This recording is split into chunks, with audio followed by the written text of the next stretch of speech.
हनुमान जी महाराज की जय बोलने में कंजूसी नहीं करना चाहिए, जय बोलने में कंजूसी नहीं करना चाहिए।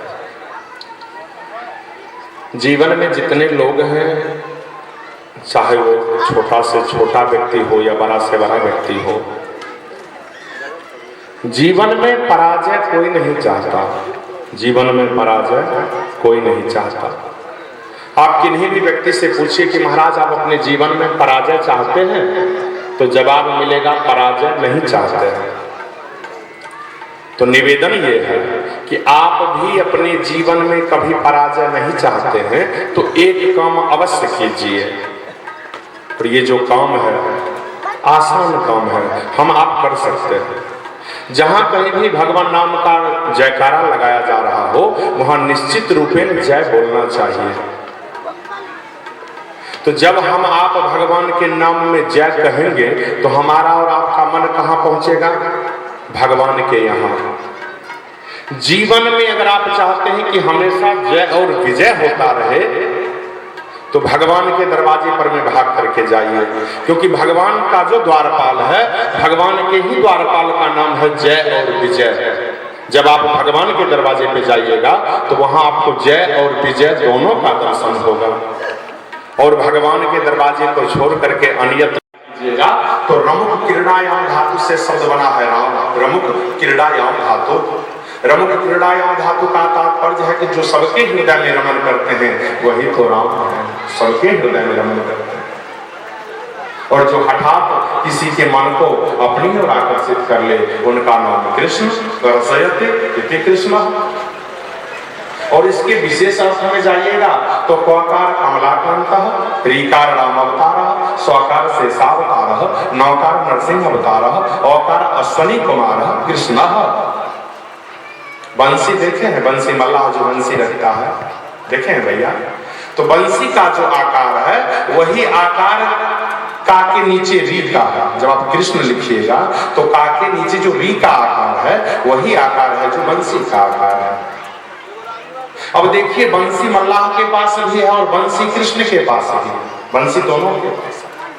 लेकिन मल्लाह के पास जो बंसी है उससे वो मछलियों को फंसाता है, और भगवान कृष्ण के पास जो बंसी है ये इससे किसी के चित्त को फंसाते हैं, इसलिए इनका नाम है नमामि चित्त चोर।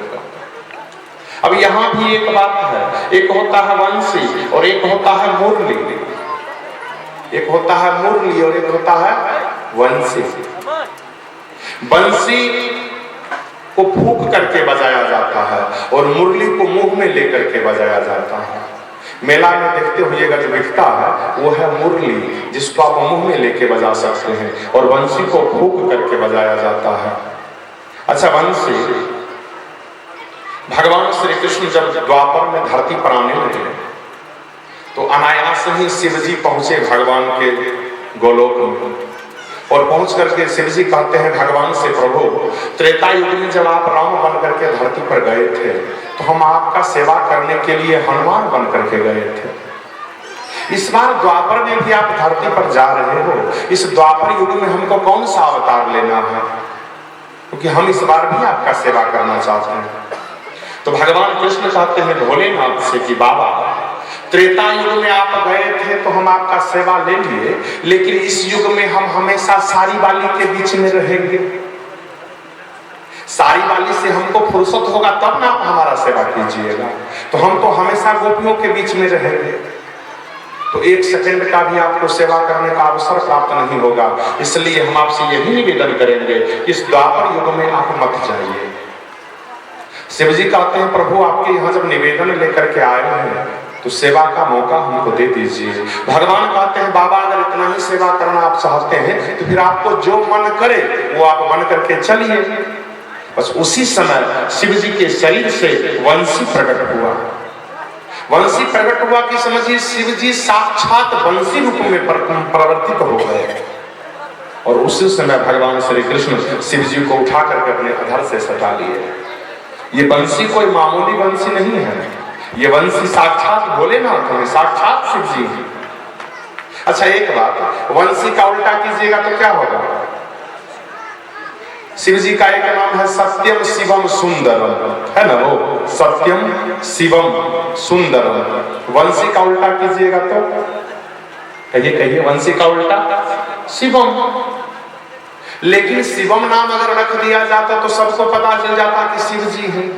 नाम वही है, सिर्फ पलट दिया गया, नाम रख दिया गया वंशी, ताकि दुनिया को पता नहीं चले और यहाँ से भगवान का काम भी हो जाए।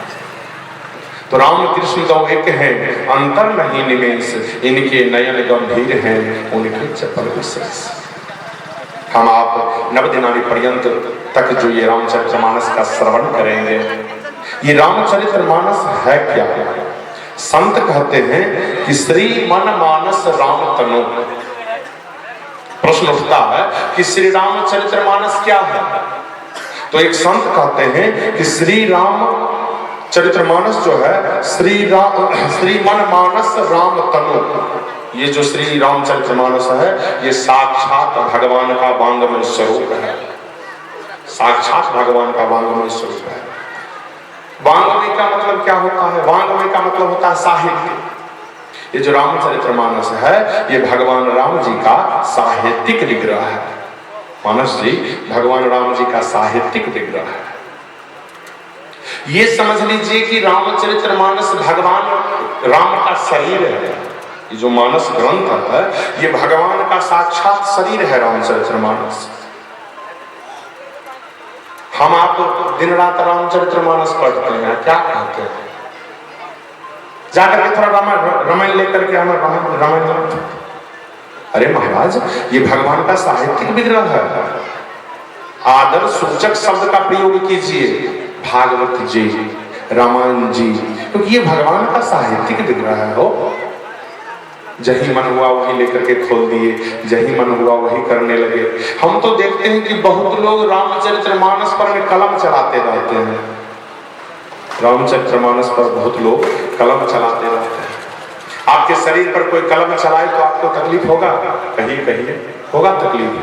तो ये भगवान का साहित्यिक विग्रह है। ये एक कथा याद आ गया हमको।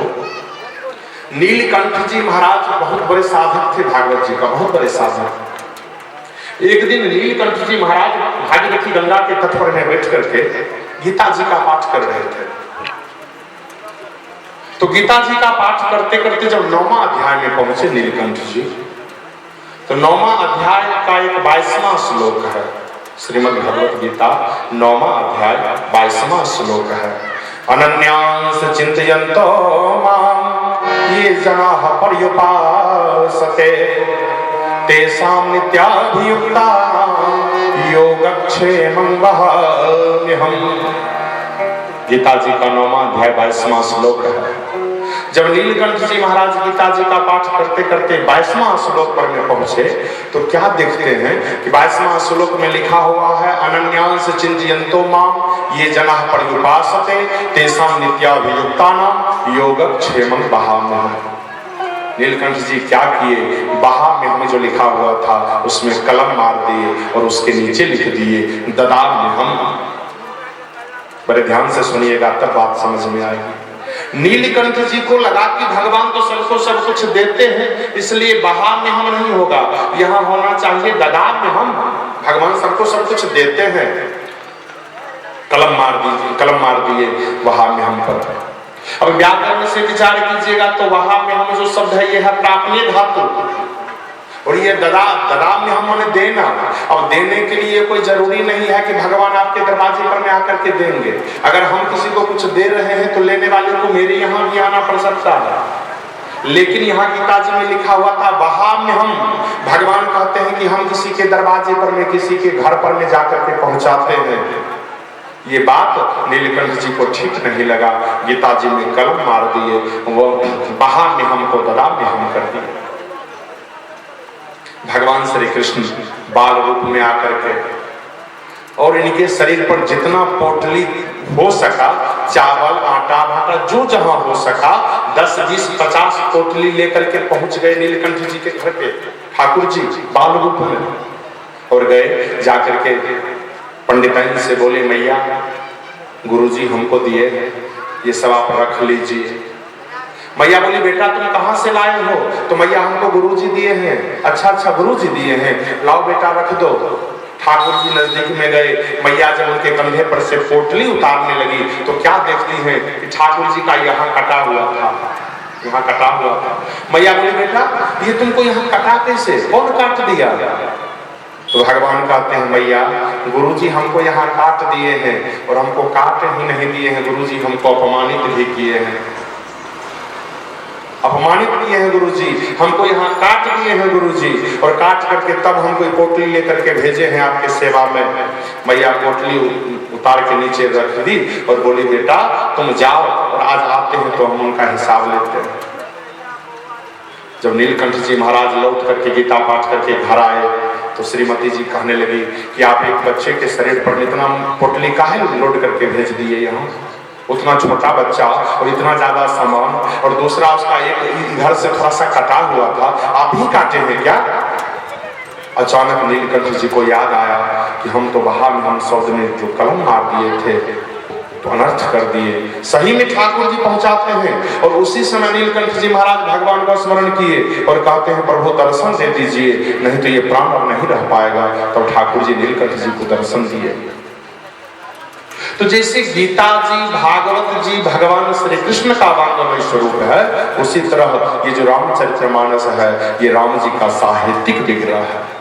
समझिए, रामचरितमानस भगवान का पूरा शरीर है।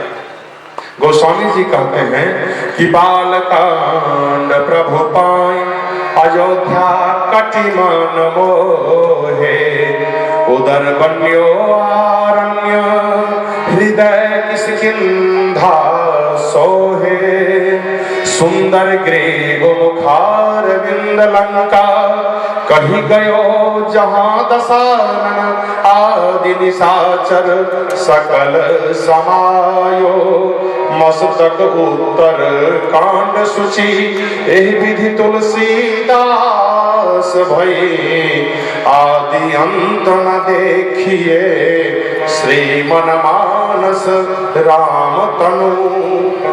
कहते हैं ये जो रामचरितमानस है ये भगवान का साहित्यिक विग्रह है। ये बालकांड जो है प्यारे, ये बालकांड भगवान श्री राम जी का पैर है। कहते हैं बालकांड प्रभु पाए, बालकांड राम जी का पैर है। अयोध्या कटि मन मोहे, अयोध्या जो है वो भगवान का हृदय है, हृदय कटि है, जाम है।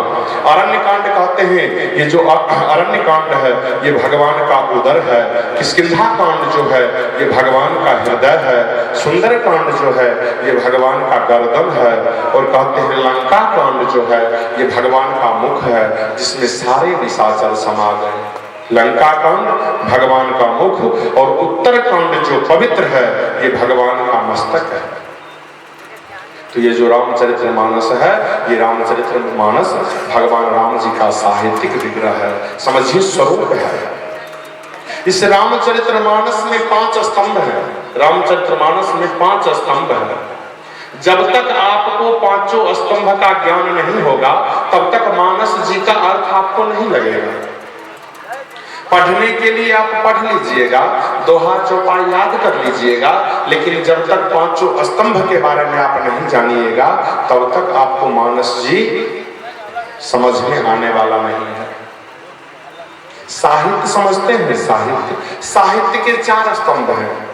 ये चारों स्तंभ के बारे में जब तक आपको जानकारी नहीं होगा तब तक आप साहित्य को नहीं समझिएगा। हिंदी साहित्य के 4 स्तंभ हैं, तत्सम, तद्भव, देशज और विदेशज। ये हिंदी साहित्य के 4 स्तंभ हैं। उसी तरह रामचरितमानस में भी 5 स्तंभ हैं और इसमें 5 स्तंभों का वर्णन किया गया है। मानस जी में 5 धर्मों का वर्णन किया गया है। इसमें पहला है मानस जी में 100 धर्म, दूसरा है कुल धर्म, तीसरा है राजधर्म, चौथा है राष्ट्र धर्म और 5वां है विश्व धर्म। 5 धर्म के बारे में रामचरितमानस में वर्णन किया गया। अब देखिए ये जो मानस है, मानस मतलब होता है सरोवर। मानस मतलब सरोवर, और किसी भी सरोवर का 4 घाट होता है। मानस मतलब सरोवर, और सरोवर में 4 घाट होते हैं। कहीं भी जाइएगा सरोवर में 4 घाट होते हैं। अब यहाँ देखिए, यहाँ जो 4 घाट है, अब 4 घाट है और 4 दिशा है, पूर्व, पश्चिम, उत्तर और दक्षिण। और इसका जो 4 घाट है, एक घाट पर में तुलसीदास जी महाराज बैठे हुए हैं। एक घाट पर में तुलसीदास जी महाराज बैठे हुए हैं और तुलसीदास जी महाराज हैं वक्ता और श्रोता कौन है? स्वांतः सुखा तुलसी रघुनाथ गाथा, स्वांतः सुखा। एक घाट पर में गोस्वामी जी महाराज बैठे हुए हैं और गोस्वामी जी हैं वक्ता और श्रोता है इनका निज मन, अपने मन को ही तुलसीदास जी राम कथा सुना रहे हैं। तो एक घाट पर में तुलसीदास जी वक्ता, श्रोता इनका मन, और ये जो घाट है ये है पूर्व में, और इस घाट का नाम है गौ घाट, जो अयोध्या में है, गौ घाट। किसी भी सरोवर में जब सीढ़ी बनाया जाता है नहाने के लिए जाने के लिए, तो एक घाट को छोड़ दिया जाता है। किसके लिए? गाय भैंस जीव जंतु के लिए एक घाट को निश्चिंत छोड़ दिया जाता है। तो तुलसीदास जी जो अयोध्या में बैठ करके कथा सुना रहे हैं निज मन को, जो ये पूरब का घाट है, वहां उस घाट का नाम है गौ घाट, अर्थात दैन्य घाट।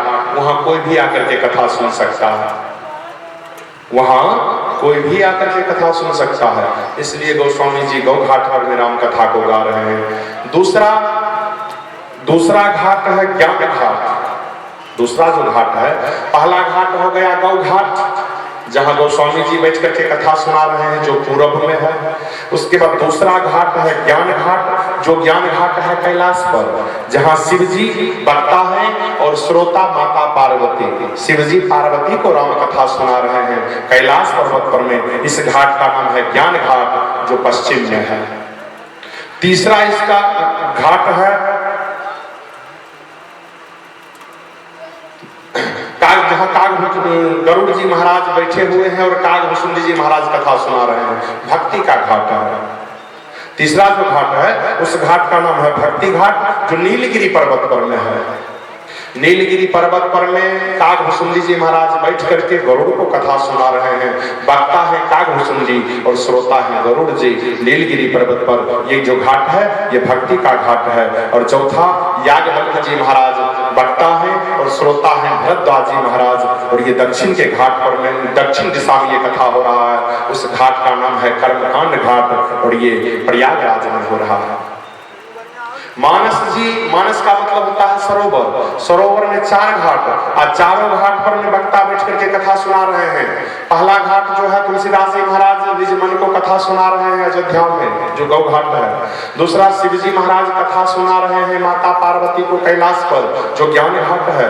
तीसरा घाट है कागभूषुंडी जी कथा सुना रहे हैं नीलगिरी पर्वत पर में गरुड़ जी महाराज को, जो भक्ति का घाट है। और उसके बाद याज्ञवल्क्य जी कथा सुना रहे हैं भरद्वाज जी को प्रयागराज में, जो शरणागति का घाट है। मानस के 4 सरोवर, मानस मतलब सरोवर, सरोवर के 4 घाट होते हैं। चारों घाट पर में चारों वक्ता बैठ करके 4 श्रोता को कथा सुना रहे हैं। अच्छा, एक बड़ी अद्भुत बात है, इस ग्रंथ का नाम क्या है? श्री रामचरितमानस। कितना अक्षर हुआ? श्री रामचरितमानस। कितना अक्षर? कहिए कहिए कहिए ना हो। श्री रामचरितमानस कितना हुआ? 9। देखिए बड़ी अद्भुत बात है, और जब तक ध्यान से नहीं सुनिएगा तब तक बात समझ में आने वाली नहीं है। अंदर का पट खोल रे तो है पिया मिलेंगे। श्री रामचरितमानस में 9 अक्षर है। तो गोस्वामी जी महाराज के मन में आया कि इसके ऊपर में लिख दिए श्री रामचरितमानस। आप जो छत पर जाइएगा तो सबसे पहले फर्स्ट सीढ़ी पर पैर रखिएगा ना। तो श्री रामचरितमानस, इसका अंत प्रथम सीढ़ी है मानस। श्री राम बाद में। मानस मतलब होता है मन, मानस मतलब होता है घाट, सरोवर। मानस मतलब मन। अब देखिए श्री रामचरितमानस, गोस्वामी जी कहते हैं कि सबसे पहले आप अपने मन को ठीक कीजिए, मानस को ठीक कीजिए। क्योंकि जब तक मन आपका ठीक नहीं होगा तब तक आप आगे नहीं बढ़ पाइएगा। सबसे पहले मन को ठीक होना जरूरी है, जो कि मन नहीं ठीक होगा तो सब गड़बड़ है। एक जगह कवि सम्मेलन हो रहा था, तो कवि सम्मेलन में सब लोग बैठ करके कविता गा रहे थे। बहुत बड़ा पंडाल बना हुआ था। एक कहीं से घूमते घूमते एक फकीर आ पहुंचा। फकीर पंडाल को देख करके कहा, भैया इतना बड़ा पंडाल बना हुआ है, यहाँ क्या हो रहा है? तो किसी ने बताया कि महाराज यहाँ कवि सम्मेलन हो रहा है। इसमें होता क्या है? तो कवि लोग बैठ करके कविता गाते हैं। ये फकीर कहा, भैया हमको भी एक कविता गाने का मौका मिल सकता है? तो इसके वेशभूषा को देख करके, क्योंकि अभी का जो परिवेश है श्रीमान, आपका वेशभूषा कैसा है उसी के हिसाब से आपको कुर्सी दिया जाएगा। आप कितने बड़े ज्ञानी हैं, कितने बड़े सुंदर हैं, इसका कोई महत्व नहीं है। आपका परिवेश कैसा है, तो आपका जैसा परिवेश होगा वैसा कुर्सी आपको मिलेगा। तो कवि सम्मेलन के पंडाल में जो ये फकीर महात्मा पहुंचे, तो इनको देख करके कहा, रे फकीर भिखारी कहीं का तुम भी कविता गाओगे? फकीर महोदय कहते हैं, श्रीमान हमको भी एक कविता गाने का मौका अगर मिल जाए तो ठीक रहता। किसी भी तरह दुराग्रह पूर्वक बेचारे को 2 मिनट का समय मिला। 2 मिनट के समय में श्रीमान मंच पर पहुंचे और मंच पर पहुंचने के बाद कहते हैं, प्यारे आप सिंधुओं के बीच में इस बिंदु को कुछ कहने का अवसर मिला है। आप यहाँ जितने कवि बैठे हुए हैं, आप सिंधु के बीच में इस बिंदु को भी कुछ कहने का अवसर मिला है और समय 2 मिनट का है। जब तक हमारा 2 मिनट का समय पूरा नहीं हो जाता, आप लोग हमको बीच में मत रोकिएगा। फकीर महोदय आंख बंद कर लिए और आंख बंद करके आंख बंद किए और कहते हैं, मेरा मन कभी दिल्ली कभी लंदन, मेरा मन कभी दिल्ली कभी लंदन। अब सामने जो बड़े बड़े कवि लोग बैठे हुए थे, उनको हुआ कि ये कौन सी कविता है भैया, मेरा मन कभी दिल्ली कभी लंदन। फिर बगल से एक कवि महोदय कहते हैं, कोई बात नहीं है, हो सकता है कविता का प्रथम पंक्ति बोल रहा है, इसका दूसरा पंक्ति भी तो कुछ कहेगा, अरे वो तो सुनो। ये फकीर महोदय फिर कहते हैं, मेरा मन कभी दिल्ली कभी लंदन, मेरा मन कभी दिल्ली। एक कवि उठ करके खड़ा हो गया, कहा, फकीर भिखारी कहीं का, जैसा शकल वैसा कविता गाते हो, ये कौन सी कविता है, मेरा मन कभी दिल्ली कभी लंदन। न इसमें सुर है, न इसमें कोई ताल है, न इसमें कोई राग है। तो ये फकीर महोदय कहते हैं, बेटा इसका राग मत देखो, इसका रफ्तार देखो, रफ्तार। राग क्या देखना हो, रफ्तार देखो। और रफ्तार कैसा है, तो मेरा मन कभी दिल्ली कभी लंदन। फकीर महोदय कहते हैं, बेटा जब तक इस रफ्तार को अपने मुट्ठी में नहीं करोगे, जीवन भर कविता गाते गाते मर जाओगे, कुछ नहीं मिलेगा। क्योंकि भगवान कहते हैं, मन एवं मनुष्याणाम कारणं बंध मोक्षयो। ये मन ही लोगों को बंधन में डाल देती है और ये मन ही लोगों को बंधन से बाहर निकाल देती है। तो जब तक इस मन के रफ्तार को आप अपने मुट्ठी में नहीं कीजिएगा, कविता गाते गाते मर जाइएगा, यहाँ कुछ मिलने वाला। इसलिए सबसे पहले आप अपने मन को ठीक कीजिए, मन को। जब मानस आपका ठीक हो जाए, उसके बाद दूसरा सीढ़ी है चरित्र। दूसरा सीढ़ी चरित्र। तब आप अपने चरित्र का आप अपने जीवन में सुंदर चरित्र का निर्माण कीजिए। क्योंकि health is loss, is something is loss, wealth is loss, is nothing is loss, character is loss, everything is loss. पहला मानस, मन को ठीक कीजिए। दूसरा चरित्र, सुंदर चरित्र का आप निर्माण कर लीजिए। और जिस दिन आपका मन ठीक हो गया, सुंदर चरित्र का निर्माण कर लिए, तो उसके बाद तीसरा सीढ़ी श्री राम, श्री राम। फिर श्री राम जी को खोजने का जरूरत नहीं है, श्री राम जी तुरंत कहेंगे वेलकम, हम तो सामने खड़े हैं भैया, आ जाओ। पहला सीढ़ी मानस। जब मानस आपका ठीक हो जाए तो दूसरा चरित्र ठीक कर लीजिए। और जिस दिन मन और चरित्र दोनों ठीक हो गया प्यारे, तो तीसरा जो सीढ़ी है वहां श्री राम खड़े हैं, फिर तुरंत आपसे मिल लेंगे, बुलाने का जरूरत नहीं। तो नाम है इस ग्रंथ का श्री राम चरित्र मानस। इसमें 9 अक्षर है। श्री राम चरित्र मानस, 9 अक्षर।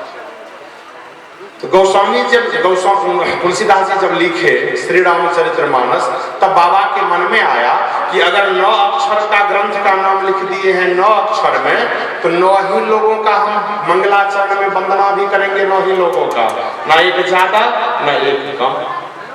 अब देखिए, जब मंगलाचरण में वर्णन करने लगे, तो मंगलाचरण में 7 श्लोक में वर्णन किए हैं, मंगलाचरण किए हैं 7 श्लोक में, और 7 श्लोक में 9 लोगों का वर्णन किए हैं। क्योंकि 9 अक्षर का ग्रंथ है श्री रामचरित्र मानस, तो गोस्वामी जी कहते हैं 9 ही लोगों का वर्णन करेंगे। पहला जो श्लोक है उसमें किनका वर्णन है? वर्णानाम अर्थ संघानाम रसानाम छंदसाम मंगलानाम च कर्तारो वंदे वाणी विनायक। वंदे वाणी विनायक, वाणी मां सरस्वती, विनायक गणेश जी। बड़ी अद्भुत बात है। दूसरा जो श्लोक में वर्णन किए भवानी और शंकर, कितना हो गया? मां सरस्वती और गणेश दो, दूसरा श्लोक भवानी और शंकर दो, चार। अब बीच वाले को छोड़ दीजिए, फिर नीचे आ जाते हैं। सीता राम गुणग्राम, सीता और राम कितना हो गया? 6। उसके बाद कविश्वर कपीश्वर, हनुमान जी और वाल्मीकि, कितना हो गया? 8।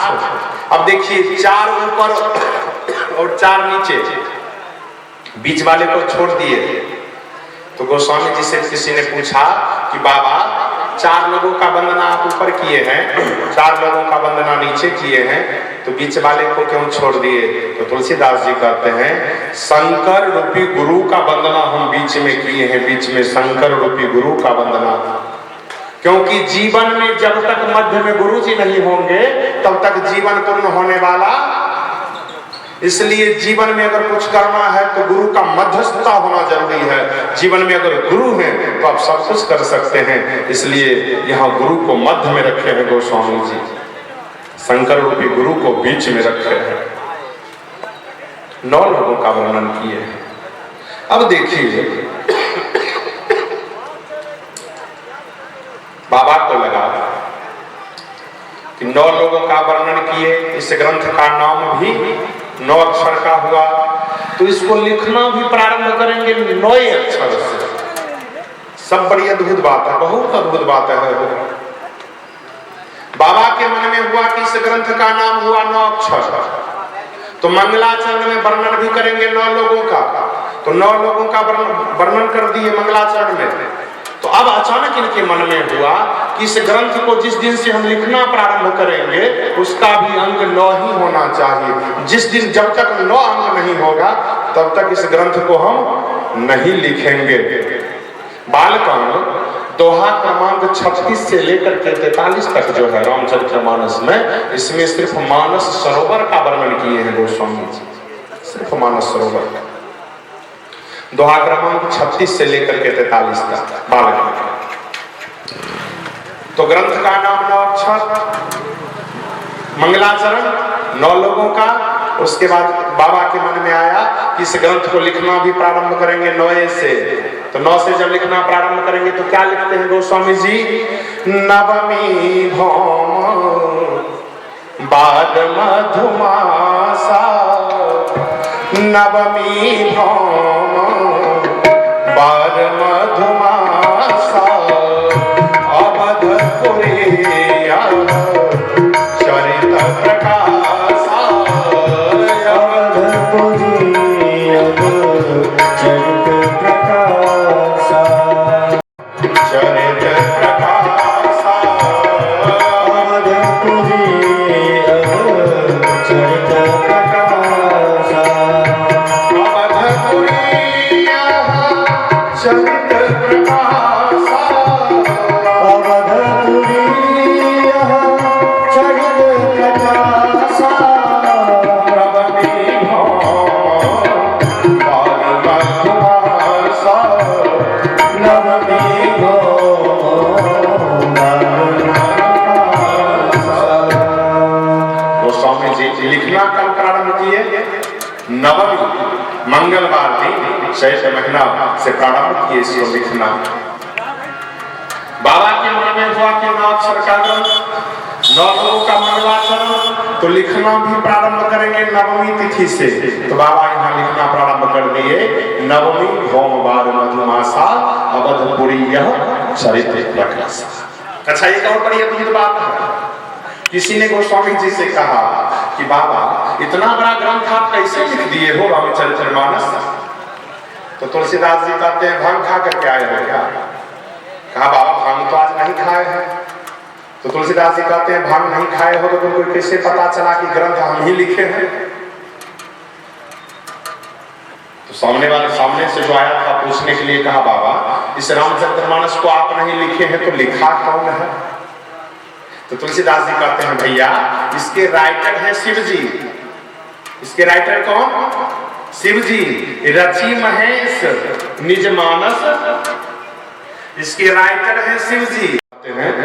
श्री रामचरित्र मानस शिव का हृदय है प्यारा, श्री रामचरित्र मानस शिव का हृदय है प्यारा, श्री रामचरित्र मानस शिव का हृदय है प्यारा, शिव रामचरित्र मानस शिव का हृदय है प्यारा। जो डूब जाए इसमें, जो डूब जाए इसमें हमसे लगे किनारा, श्री रामचरित्र मानस शिव का हृदय प्यारा, शिव रामचरित्र मानस शिव का हृदय प्यारा।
शिव का हृदय है प्यारा।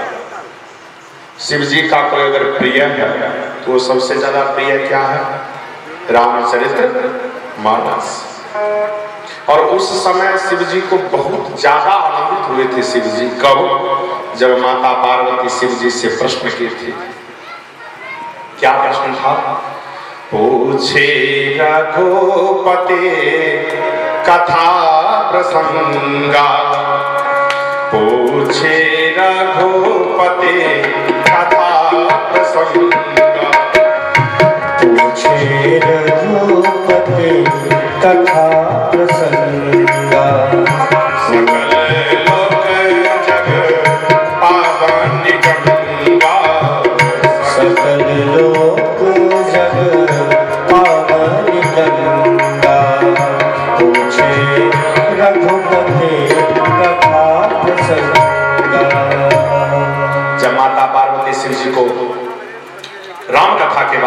पूछी थी तो शिव जी बड़े प्रसन्न हो गए।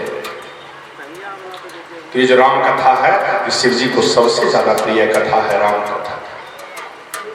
बाबा कहते हैं इस राम कथा के बारे में कि मन करी विषय अनल बन जरई, मन करी विषय अनल बन जरई, होई सुखी जो यही सत परई, होई सुखी जो यही सत परई, होई सुखी जो यही सत परई, होई सुखी जो यही सत परई। कहते हैं गोस्वामी जी कि ये मन कितना भी व्याकुल हो, ये तब तक व्याकुल रहता है जब तक इस सरोवर में आप आकर के स्नान नहीं करते हैं। लेकिन जैसे ही सरोवर में आकर के आप स्नान करने लगिएगा तत्क्षण आपको शांति प्राप्त होगा। दूसरी विशेषता में कहते हैं कि राम कथा कलि कलुष नसावन, राम कथा कलि कलुष नसावन। ये कलयुग का जितना कलमश है, इस सारे कलमशों को दूर करने में राम कथा सामर्थ्य है। आप राम कथा में आइए, राम कथा में मन को लगाइए, ये कलयुग का जितना कलमश है सारे कलमश आपसे दूर हो जाएंगे। इसका जो तीसरा विशेषता बताते हैं उसमें कहते हैं सुनत श्रवण पाइए विश्राम, सुनत श्रवण पाइए विश्राम। समुद्र मंथन में जब विष निकला और शिव जी को कहा गया पीने के लिए, तो बाबा कहते हैं विष पिएंगे तो हम भी तो मर जाएंगे। तो भगवान कहते हैं बाबा आप पी सकते हैं, आप सामर्थ्यवान हैं। तो भोलेनाथ क्या किए, बोले रा और विश्व को मुंह में लेकर के बोले माँ, यानी रा और माँ के बीच में शिव जी सारे विश्व को रख दिए। तो जिस दिन शिव जी विश्व को राम से मिला दिए उसी दिन बाबा को विश्राम मिला हो। शिव जी विश्व को राम से मिला दिए, बाबा को विश्राम मिल गया। यहाँ कहते हैं सुनत श्रवण पाइए विश्राम, इसको सुनने से आपको भी विश्राम मिलेगा। अच्छा, जीवन में आराम चाहते हैं? आराम कहिए कहिए। जीवन में परेशान रहना चाहते हैं कि आराम चाहते हैं? कहिए ना हो। आराम चाहते हैं? भैया तुम प्रधान श्रोता हो, तुम भी कुछ बोला करो। तुम कुछ कहोगे तो हमको करंट प्राप्त होगा, तब हमको लगेगा कि तुम समझ रहे हो।